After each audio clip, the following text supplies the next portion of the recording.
মাননীয় স্পিকার সেদিন বেগম জিয়া জেল থেকে বের হতে পারেন না। মাননীয় স্পিকার সেদিন বেগম জিয়া জেল থেকে বের হয়েছিল অভ্যুত্থানের জনরায়ের ভিত্তিতে। মাননীয় স্পিকার কিছুক্ষণ আগে আমাদের সর্বশ্রদ্ধেয় মাননীয় সংসদ আন্দালিব রহমান পার্থ যখন বক্তব্য দিচ্ছিলেন, সংবিধান ছুঁড়ে মারতে চায়, এই কথা নিয়ে এখন বর্তমান সময়ে হাসনাত আব্দুল্লাহ এমন কথা বলেছেন যা নিয়ে রীতিমতো সংসদে যারা ছিলেন সবাই অবাক হয়ে তাকিয়েছিলেন, যেখানে হাসনাত আব্দুল্লাহর এই কথায় যুক্তি ছিল। উনি যখন বললেন যে সংবিধান যারা ছুঁড়ে ফেলতে চায় তাদেরকে স্বাধীনতা বিরোধীর সাথে উনি অ্যালাইন করলেন, ট্যাগ করলেন মাননীয় স্পিকার। এবং তখন ট্রেজারি বেঞ্চের সম্মানিত মাননীয় মন্ত্রী যারা ছিলেন তারা সেটাকে টেবিল চাপড়িয়ে সেটাকে সমর্থন দিলেন। মাননীয় স্পিকার, গণতন্ত্রের জন্য যিনি আপোষহীন লড়াই করে গিয়েছেন বেগম জিয়া, উনি বলেছিলেন যেদিন জনতার সরকার প্রতিষ্ঠিত হবে, যেদিন এই পার্লামেন্ট জনতার সরকারের কাছে যাবে, এদিন এই সংবিধানকে ছুঁড়ে ফেলা হবে। ট্রেজারি বেঞ্চের যে মন্ত্রীরা ছিলেন তারা দীর্ঘদিন, তাদের সারা জীবন তারা বেগম জিয়ার সাথে রাজনীতি করেছেন। এই সংবিধান ছুঁড়ে ফেলার সাথে স্বাধীনতা যুদ্ধাপরাধীর অ্যালাইন করার যেটার হাততালি তারা দিয়েছেন, সেটির মধ্য দিয়ে বেগম জিয়াকে তারা মূলত অপমান করেছেন কিনা তারা সেটা ভেবে দেখবেন। মাননীয় স্পিকার,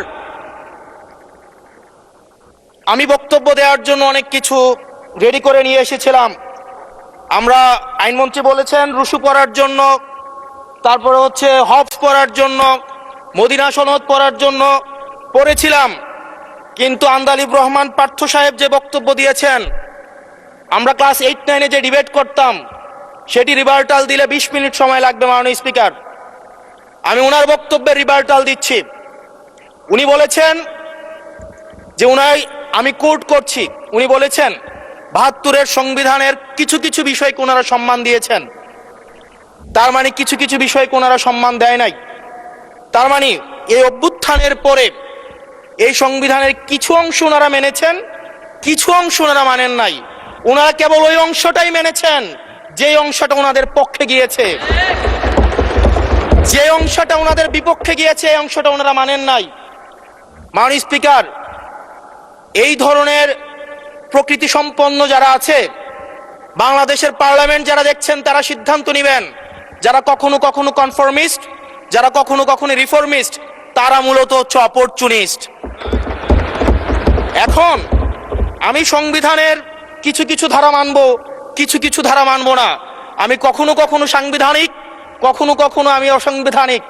মাননীয় স্পিকার, যখন ডক্ট্রিন অফ নেসেসিটির প্রশ্ন আসে, মাননীয় স্পিকার, এই এক্সিস্টিং সংবিধান অনুযায়ী যখন 7A এবং 7B বলবৎ থাকে, সেই জায়গা থেকে আইনজ্ঞরা, মাননীয় স্বরাষ্ট্রমন্ত্রী উনি থাকলে ভালো হতো। ডক্ট্রিন অফ নেসেসিটি মাননীয় স্পিকার 48-3 অনুযায়ী রাষ্ট্রপতি সুপ্রিম কোর্টের মাধ্যমে এই 106-এর অ্যাডভাইজরি